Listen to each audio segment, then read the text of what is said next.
Robert? Or Bobby? What's better for you? Everyone calls me Bobby now. So. Bobby. All right, fine. Bobby. Bobby, tell us about... Okay, actually, let's start here. Can you give me one word to kind of sum up your journey so far? One word. One word. We are going to dive into your journey, but before we get there, just start with one word for me. Perseverance. Perseverance.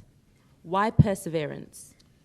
Because there's been times where you kind of want to give up, you want to quit, you think that's it, and then you just keep going, and then it bears success. Agreed. That is absolutely true.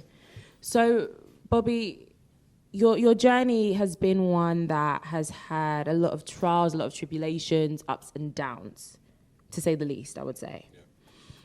Up until this point, what would you say has stood out for you in your journey? What's been a very memorable moment for you? Whether that be an inspiring moment, a moment of sadness, but just something that really stands out to you that's kind of shaped you. I mean, I can't even just give one moment because there's been so many. If we're looking at negative moments that sort of shaped my life, I've got over 20 friends who have been killed in the streets. One today, or a couple of days ago. If we're looking at amazing moments, is having two of my daughters, creating a football club, getting invited to Downing Street for the work that we do. So there's many moments. So yeah. Absolutely. So now I know a few of you may be wondering, okay, so what does he do? Who is Robert Bobby Kasanga? Who is he? So, well, I'm 36 this month, so I'm getting a bit old now. But I was once, what's the age group right now? 16 to 24? 16 to 24, yeah. So just feels like yesterday, 20 years ago, I was actually sort of 16, leaving year 11. And I had the world at my feet. I wanted to be a footballer. I thought I was the greatest footballer on ends. I grew up in Peckham, South London. And as you do with not having the right sort of role models, my biggest role model was my older brother, and he was an official gang member with the Peckham boys, and I looked up to him, so I kind of followed suit. And before I knew it, football career wasn't something I was really looking at. I joined the gangs, and then things went pear-shaped, to be fair. So describe pear-shaped for me. What was it? What was kind of, was it a particular person that you met along the way that kind of said, oh, come along with me, and then it started from that point, or did you have a natural kind of curiosity for it? I always had a curiosity. For that way of life, Yeah, let's I say. always had a curiosity because, like I said, my older brother was involved, and he was the guy that was getting all the girls loved him on ends. I'm like, yeah, I want to be like big bro. And funnily enough, how I joined a gang, it's actually my most watched YouTube videos. I nearly 500,000 views actually. So if you ever get a chance, go and check it out on YouTube. Is it's called How I Got Recruited as a Peckham Boy. And literally, I was coming back home. I had my hat back in the day. Like I said, when I was 14, 15, we used to have Nike used to produce these Moscow hats. They look like the Russian hats. And my brother had one of those. And I kind of borrowed it without telling him. And on the way back home, some of the younger Peckham boys saw me and they tried to come and rob me for the hat.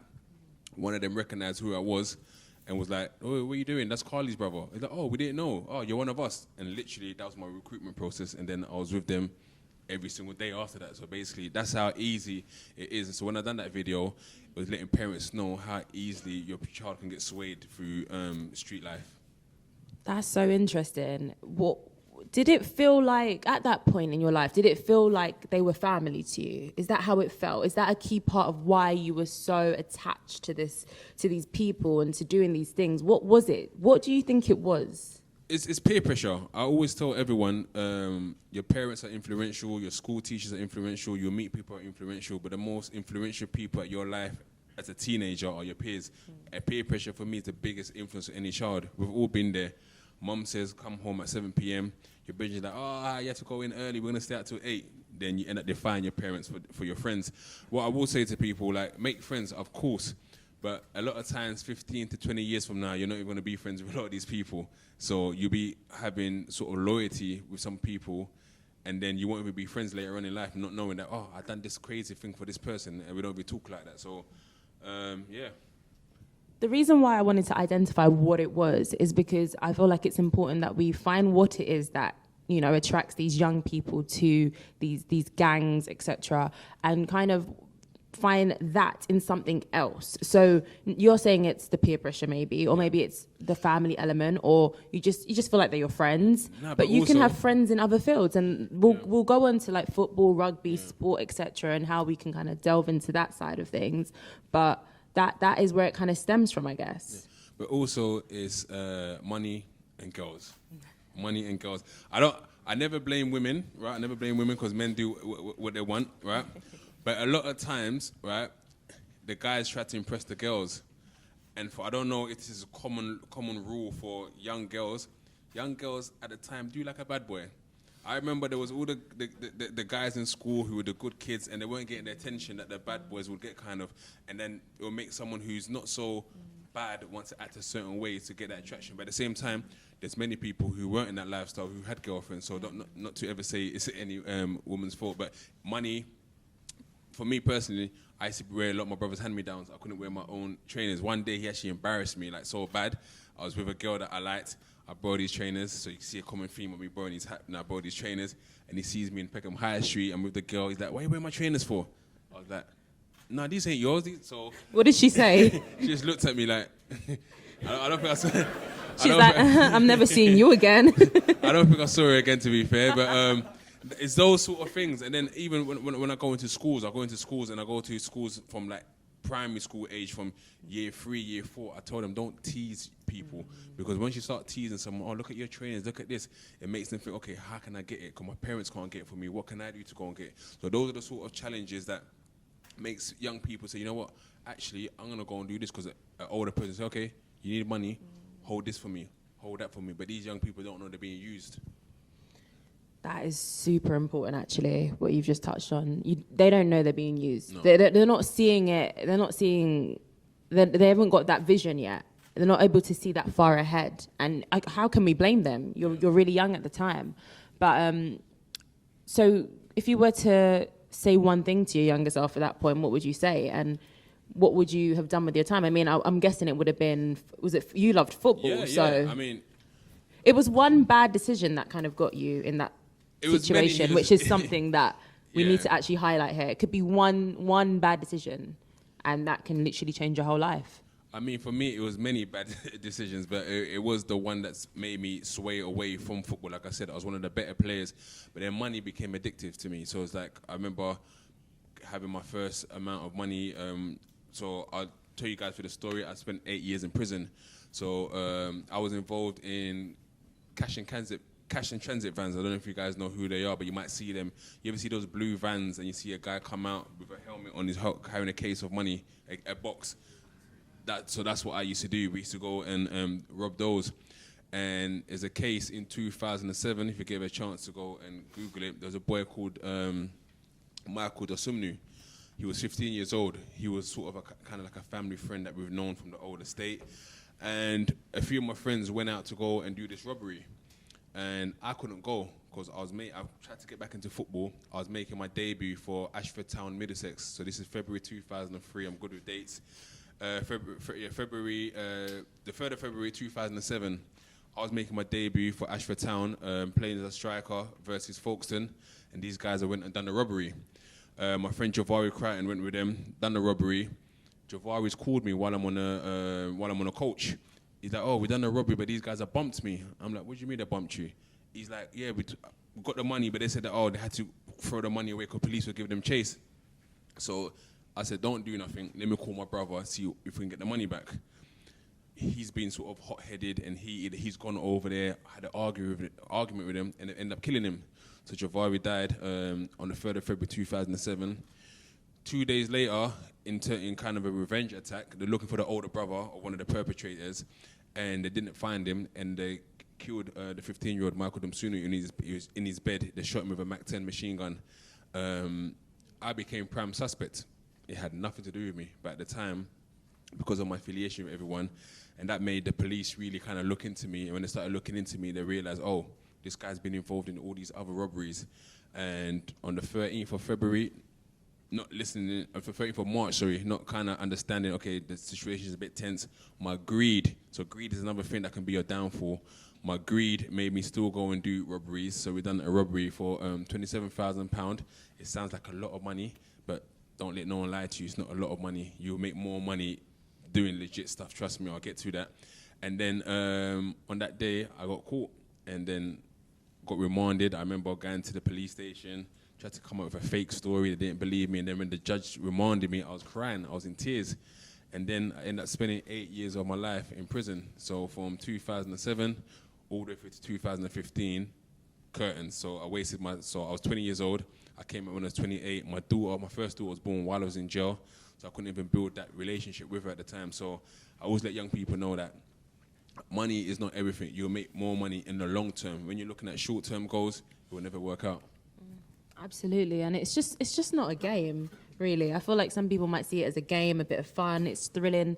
It's real life. No, It's real life, and life will humble you. So if you feel like it's fun to you now, trust me, it will come around. Yeah. And what I feel like people need to understand is when you enter this into this way of life, it's so difficult to get out, and it will follow you as well, no matter what you do. So just don't enter in the first place.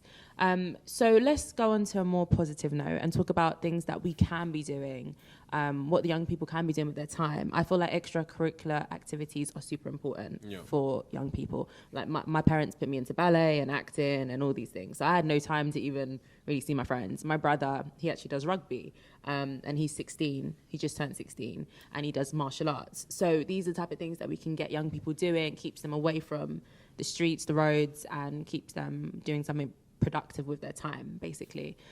So founding Hackney Wick, wow, what an incredible achievement, like insane.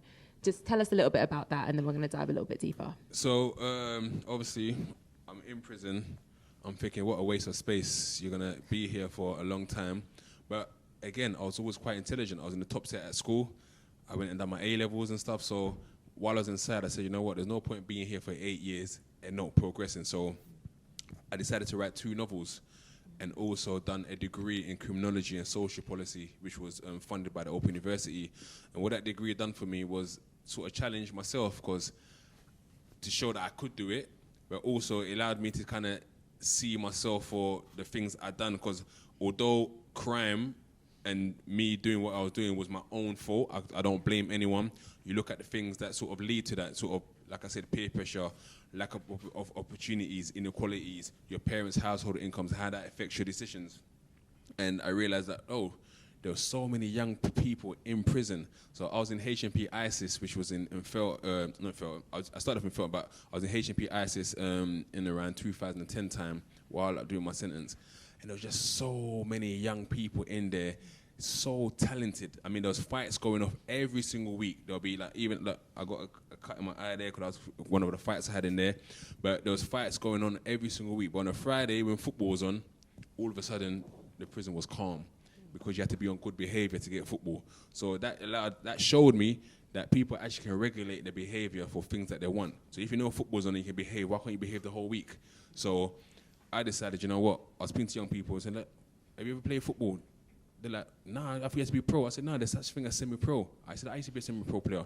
They're like, no one showed me. So I realized that a lot of young people didn't know about this. So February 24th, 2015, I was released from prison. And I was like, you know what, I need to change my life, man. I can't go back in. And I had to humble myself. People knew me for someone that had money. I went and done and this is why it's always important to do things in the right way, because it will benefit you in the long term. So I went and took a night shift at a bagel factory called Mr. Bagels in Hackney Wick. And don't get me wrong, I hated the job, but it was a means to an end. So I'll start work at 8 p.m., finish at 4 a.m., then work on the football club. And literally, I found out one day that they were selling the company. This is maybe 2 months after being at prison, and I'm starting this job. Then they're selling the company because a property developer called H Group was buying it. So I reached out to a guy called Henry Smith who owned H Group. I said, look, mate, I've just come out of jail. I'm using this to sort of fund myself. And one of the reasons why I took the night shift, because I still had a bit of pride about me, because someone that had money before, and now I remember the job center told me, yeah, we could get you a job at the perfume shop in Westfield. I said, me, Westfield? People see me. I said, I'll do a night shift. So that's one of the reasons why I did a night shift. But through doing that, I contacted Henry Smith. I said, look, I'm working here. You're buying this company. Would you mind sponsoring this football club that I'm starting? He said, you know what? I love your honesty, and keep running your football club. I'm just going to put you in a salary. You don't have to do nothing. So he started giving me £1,000 a month, just like that. But what I was good at was I was good at marketing. And while I was marketing the football club, for every player that plays for my team, you have to volunteer in your community. You have to do at least 2 hours work within the community if you're on the rota, basically. So I started getting a lot of media attention, and then H Group realised that, and we created a Wickers charity. Then they put me at that time on a £27,000 a year salary. So can you imagine, 6 months after coming out of jail, I'm getting £27,000 a year. And remember what I said I got arrested for? £27,000. So it was all about patience, all about being patient and waiting for the right opportunities. And for me, the main thing for young people is that keep yourself busy.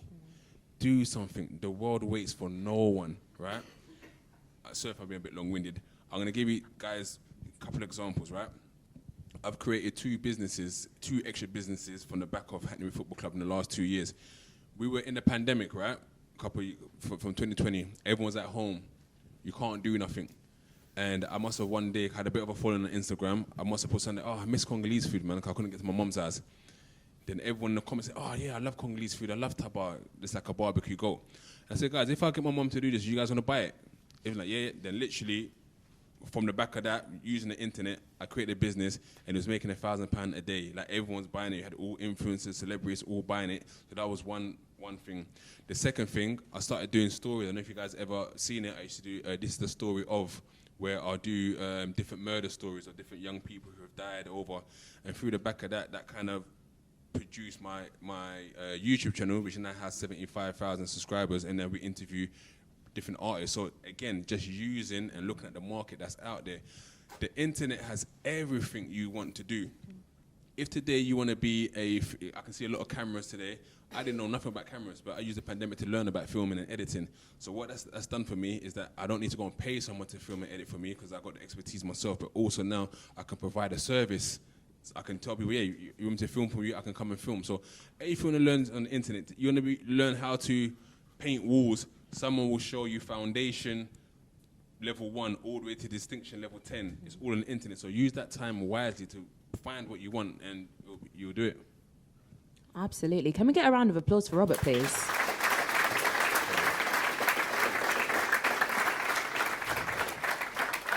I mean, if you don't find that story inspiring, then I just don't know, honestly. That's incredible, everything you've done, honestly. And I hope you found the time to celebrate yourself and, like, you know, be proud of yourself, because that's also important as well in the journey, I think. Taking time out to just be like, you know what, I did that, and give yourself a pat on the back. Before we kind of round up, what would you kind of define as being a role model in 2022? How would you define it? And do you kind of see yourself as a role model? I never like to say I'm a role model, because I'm not perfect, right?